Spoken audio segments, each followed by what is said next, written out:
today marks a seismic shift in the life of the Catholic Church. From St. Peter's Square to dioceses around the world, Pope Leo XIV, born Robert Francis Prevost, has already unleashed 10 shocking changes that are rewriting centuries of tradition. As the first American and first Augustinian to sit in the chair of Peter, his reforms are sweeping, unprecedented, and unfolding right now.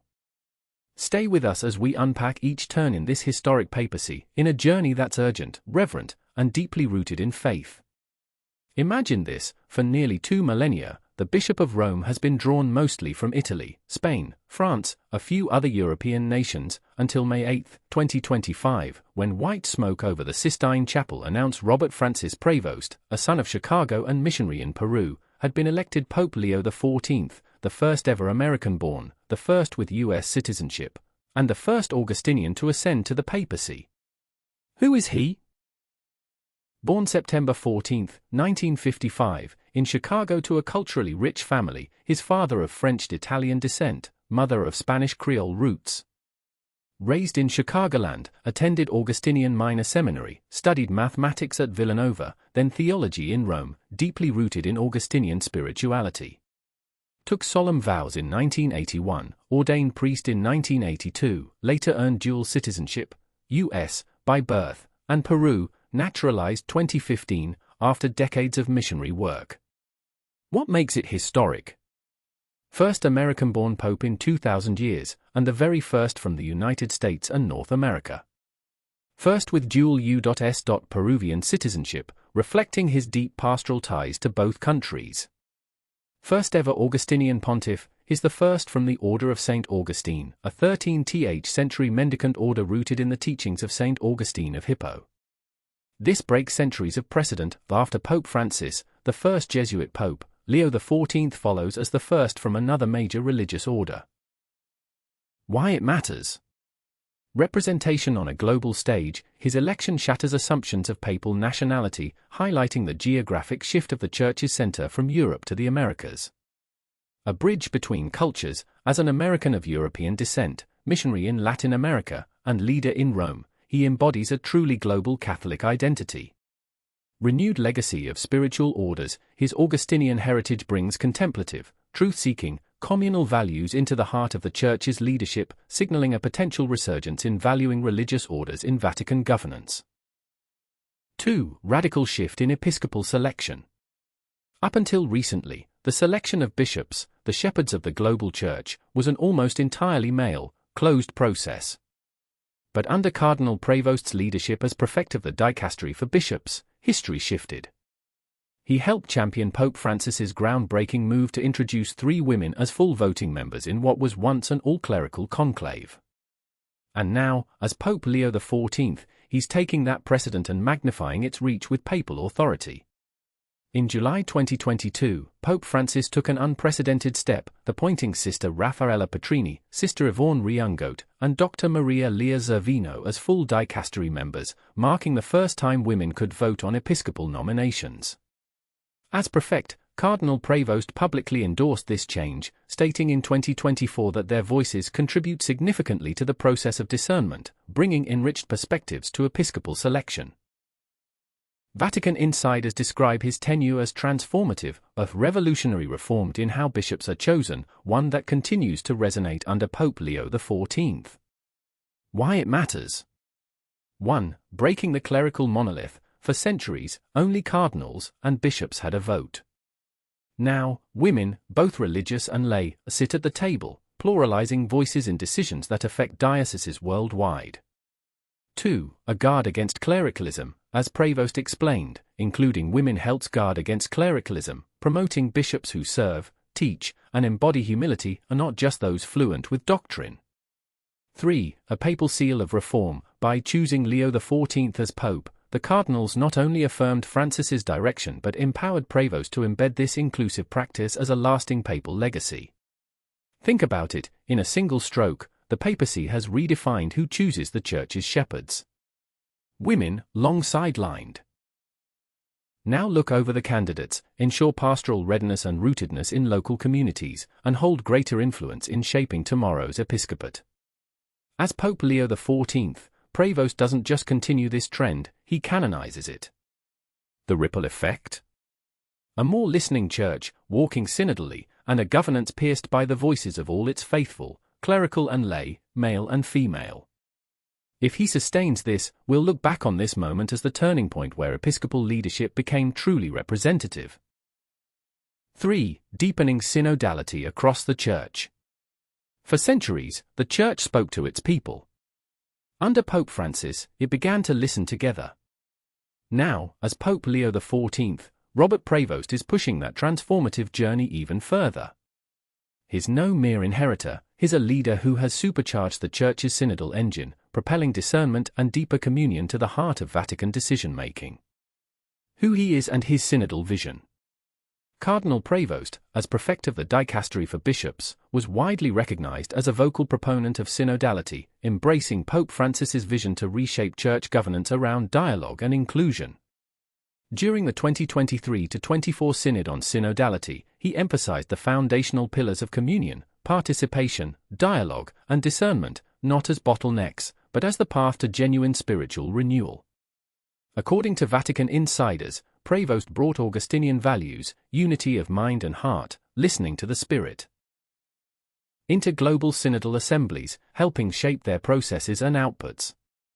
Why this matters now? 1. From top down to journeying together. He expanded synodality from periodic gatherings to a lived practice, integrating small group tables, grassroots consultation, and voting by clergy and laity, embodying the very meaning of synhodos, journeying together. 2. A cure for polarization. In a church often divided, Prevost views synodal listening as a remedy, inviting diverse voices, especially the marginalized, to shape pastoral direction and mend fractures. 3. Enduring change or a papal pet project. As Pope, Leo XIV safeguards this model. His presence confirms synodality isn't a reign, it's a revolution in church life, entrusted not to tradition alone but to ongoing spirit-led engagement. Picture this: bishops, religious men and women, and lay people in chapels and parish halls, listening, speaking, discerning, then seeing that same dynamic in Rome. That's Pope Leo XIV's global vision of church. Synodality isn't a program, it's the shape of spiritual leadership. Under his papacy, the biggest power in Catholicism is recentering from papal fiat to shared voice, ushering in a church united not just by doctrine, but by deliberate walking together in truth. 4. Unprecedented emphasis on global outreach. From a muddy Peruvian parish to the greatest throne in Christendom, Pope Leo XIV's journey is a breathtaking testament to global Christian mission. As a missionary priest and later bishop in Peru, he wasn't merely a visitor, he became family, earning the love of the poorest. Now as Pope, he brings that same bridge-building spirit to Catholic leadership across North America, Latin America, and Europe. His missionary foundation. In the 1980s and 90s, Fr. Prevost dedicated over a decade to missionary work in northern Peru, teaching at seminaries, serving suburban parishes, acting as judicial vicar, and supporting the marginalized. He later became Bishop of Chiclayo, 2015 to 2023, named by Pope Francis, and led outreach efforts, addressing violence, rallying for oxygen plants during COVID-19, and wading through floodwaters to comfort communities. His pastoral identity became so embedded that Peru called him El Chiclayano, their own sainted son. How his outreach shapes his papacy. A global pastoral imprint, his experiences make him deeply aware of the Church's cultural richness and the spiritual needs of diverse communities, shaping a papacy that listens and responds globally. Bridge builder of worlds, he embodies unity, not only among continents but across social classes, languages, and traditions. American-born, Peruvian-adopted, European-trained, he personifies a church without borders. Mission over bureaucracy, he carries a field hospital mentality into Vatican governance, prioritizing mercy over mandates, direct service over distant policy. As cardinal, he led missions; as pope, he now leads with that same proximity and pastoral heart. Today, Pope Leo XIV preaches not just to Europe or the Americas, but with a global pulpit informed by his Peruvian past. His papacy is molding a church that is missionary at its core. One that crosses oceans and ideological divides, that roots itself in slums as much as in synods, and that believes the next chapter of Catholicism is written by those at the margins. As he leads from the Vatican, his heart remains in the villages of Chiclayo, and the world is taking notice. 5. Gentler stance on LGBTQ+ issues, but not fully pioneering. In a church navigating modern cultural currents, Pope Leo XIV inherits Francis's mantle of openness. Yet his approach toward LGBTQ+ Catholics brings a mix of warmer dialogue, but stops short of Francis's most groundbreaking moves. His past words reveal both empathy and restraint, setting the stage for an unfolding papal nuance. His track record. Time notes that under Pope Francis, inclusivity deepened dramatically, blessing same-sex unions in 2023 and welcoming LGBTQ+ godparents. But the same article highlights a key difference. In 2012, Prevost described the homosexual lifestyle as at odds with the gospel, suggesting he found parts of it confusing. This signals a more cautious stance, favoring pastoral dialogue over doctrinal shifts. His voice is measured, allowing space to question without shutting the door on genuine accompaniment. What this means. 1. Dialogue first, doctrine later. His style speaks of careful conversation. He may welcome LGBTQ+ pilgrims at the door, but isn't signaling doctrinal changes. It's Francis's inclusivity, but through a calmer, reserved channel. 2. Bridge versus break. For those longing for bold reform, it might feel incremental. For those concerned about doctrinal erosion, it carries reassurance. His words reflect a balance, walking a middle path. 3. Setting the stage for actions, not just words. Time's framing suggests observers will now watch. Will this reserved tone yield mentorship, blessings, broader acceptance, or remain an expression of cautious pastoral care? That question hangs over his evolving papacy. Leo XIV enters the dialogue with humility and restraint. His gentler tone promises more welcoming encounters for LGBTQ+ Catholics. But by stopping short of Francis's bold pivots, he lays a subtle gauntlet. Will his leadership be defined by patient accompaniment?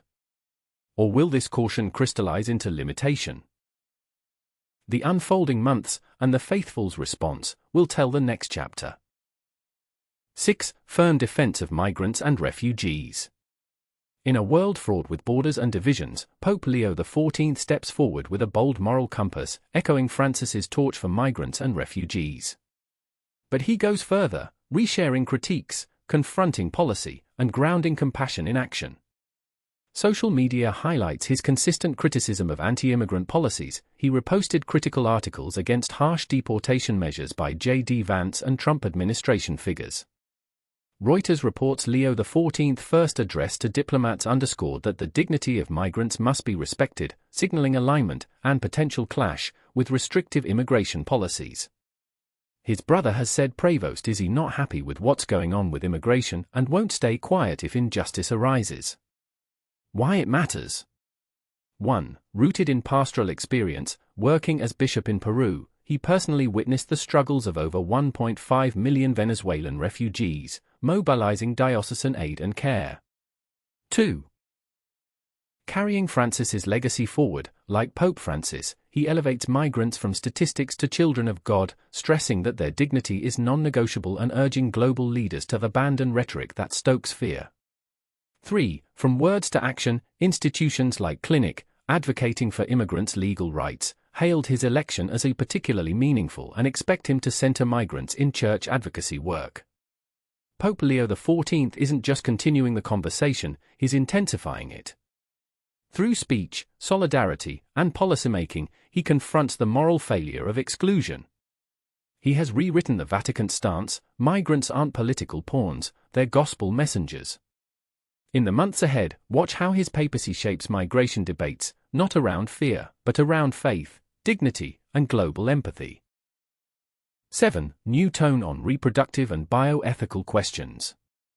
In a world torn by debates over life and science, Pope Leo XIV arrives with a firm yet pastoral touch. He's unwavering on core bioethical teachings, on abortion, contraception, IVF, and surrogacy, but his deliberate, unassuming tone signals openness to deeper, empathetic pastoral guidance. As a pro-life leader since his days at Villanova, he co-founded Villanovans for Life and marched in early pro-life demonstrations. As Pope, social media reflects strong support for the Church's anti-abortion stance. And the National Catholic Bioethics Center confirms he emphasizes protecting the vulnerable, from the unborn to the elderly, in healthcare ethics. However, 19th News notes he hasn't publicly clarified his stance on contraception, IVF, or surrogacy, leaving open the possibility of pastoral nuance. What makes his approach distinct?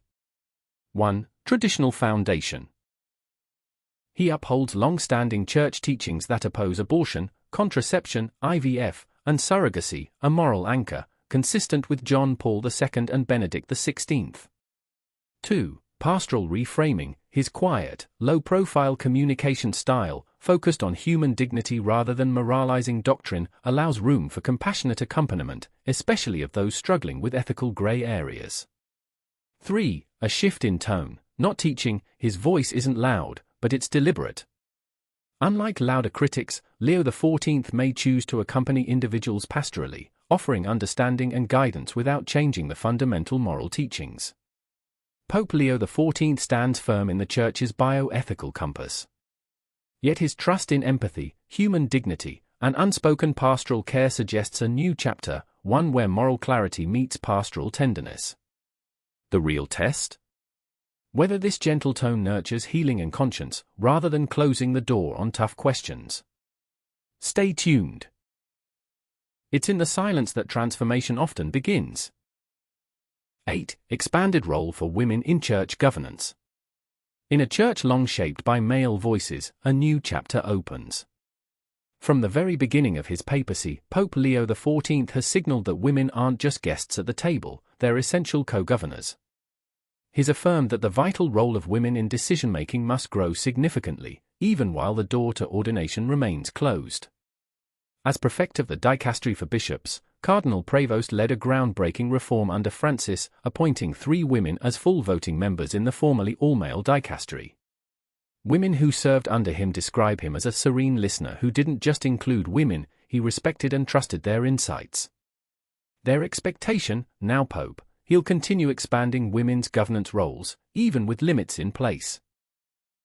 In public statements, he's emphasized that women can add a great deal to the life of the Church on many different levels, signaling both inclusion in governance and recognition of diverse contributions. What this means? 1. Governance, not just symbolism. Women now sit in voting roles, not just advisory ones, helping choose bishops and influence key policies. That's an institutional shift beyond image. 2. Listening leadership. Those who know him say he doesn't just hear women, he trusts them, listens carefully, and incorporates their voices. That model of collaboration marks a vivid break from top-down decision-making. 3. Honoring tradition, embracing change. He's clear that priestly ordination for women isn't on the immediate agenda, but he views development in roles like deacons and decision-makers as a work in progress, not a closed door. Pope Leo XIV is walking a delicate path, preserving tradition while radically reframing roles. By empowering women in governance, giving them real authority over episcopal and curial life, he reframes what leadership looks like in a 21st century church. And although he draws boundaries around ordination, he's opened a realm of possibility for women shaping everything from doctrinal direction to global pastoral strategy. This may well be the defining shift of his papacy, a church led not by power alone, but by listening and inclusion. 9. Confronting sexual abuse with new urgency. As Pope Leo XIV steps onto the world stage, one of the Church's most persistent wounds resurfaces, the sexual abuse crisis. In his years as a bishop and religious leader, Robert Prevost faced serious allegations of mishandling abuse cases. Now, as Pope, he must stand before the world with clear action, full transparency, and justice for survivors. Past allegations under scrutiny. Groups like the Survivors Network of Those Abused by Priests, SNAP, filed formal complaints accusing him of failing to properly investigate or restrict accused priests, once in Chicago, 2000, priest James Ray, and again in Chiclayo, Peru, 2022, priests accused by 3 sisters. Media outlets report that while Prevost took canonical steps, removing accused priests and initiating Vatican-level reviews, survivors say it wasn't enough, fell short in his responses, with limited interviews and slow forwarding of cases. A Chicago Sun-Times investigation also criticized his handling of accusations within the Augustinians, pointing to a troubling pattern of lack of transparency and accountability during his leadership period. How he responded, and what awaits. 1. Dual realities. Scandal survivors are cautious, but some praise him. In Peru, voices from victims and advocates credit him for actively seeking justice against the Synodality movement, fighting for survivors when others didn't. 2. Promised shift, but testing begins. Experts now urge him to go beyond private actions. OSV News stresses that what's needed now is transparency, accountability, compliance, the kind of courageous leadership the faithful demand. 3. Meet the moment. He's already meeting with key figures, Cardinal O'Malley, for example, to possibly intensify procedures on safeguarding, as Washington Post notes that survivors expect tangible progress that surpasses Francis's record. The question now isn't about his past. It's about his papacy. Will Pope Leo XIV finally do what countless popes delayed, shatter the wall of secrecy and replace it with full clarity, direct accountability, and unwavering justice? He shoulders more than expectation, is facing a moral imperative. And the world is watching. Every victim deserves not just words, but real repair. This is his moment to lead, church-wide, globally, and compassionately. 10. A new papal persona, humble, deliberate, peace-driven. Peace be with you all. Those first words from the balcony of St. Peter's weren't a formal blessing but a soul-bearing pronouncement. In them, Pope Leo XIV planted a flag: this papacy will be humble, methodical, and above all, anchored in peace. At his first appearance, Pope Leo XIV opened with the Easter greeting of the risen Christ, "Peace be with you," embracing it as an unarmed, disarming, humble, and persevering peace. Vatican spokesperson Matteo Bruni echoed this, affirming the Pope's words as a deliberate call to peace and dialogue, positioned in continuity with his namesake, Leo XIII, champion of modern social morality. The inaugural Mass on May 18 saw him leaning into servant leadership, chosen without merit. I come as a brother, walking with you on the path of God's love, setting a tone defined by humility and unity. A peace-driven papacy in action. 1. Bridge building across divisions. At a May 14 audience with Eastern Rite Catholics, he offered Vatican mediation in global wars, reminding us that war is never inevitable and peacemakers, not warriors, make history. 2. Evangelizing through love. He frames papal authority not as power, but as the charity of Christ and self-sacrificing love, rejecting force and affirming a ministry of service.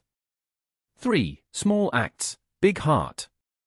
The early weeks showed quiet yet profound moments, greeting families and elderly with warmth, chanting the Regina Caeli a cappella, blessing Vatican staff with bonuses, little gestures that reveal deep pastoral intentionality. Pope Leo XIV isn't chasing headlines, he's embodying them. In his calm blessing, humble choices, and consistent outreach, he's crafting a papacy of intentional peace. Not passive, but proactive, not loud, but unwavering. As he mediates with diplomats, embraces marginalized families, and builds bridges even in war, he invites the world into a church led not by impulse, but by peaceful purpose. Keep watching. This is a journey of careful love, not charismatic flash, and its course could redefine what it means to shepherd in modern times. As we stand today at the threshold of this new papacy, one thing is clear: Pope Leo XIV brings not just a historic resume, but a vision of listening over lecturing, inclusion over isolation, service over spectacle, and peace over posturing. From groundbreaking representation in the Vatican to renewed synodality, from silence over bioethics to clarity in justice, his leadership challenges a church longing for authenticity and unity.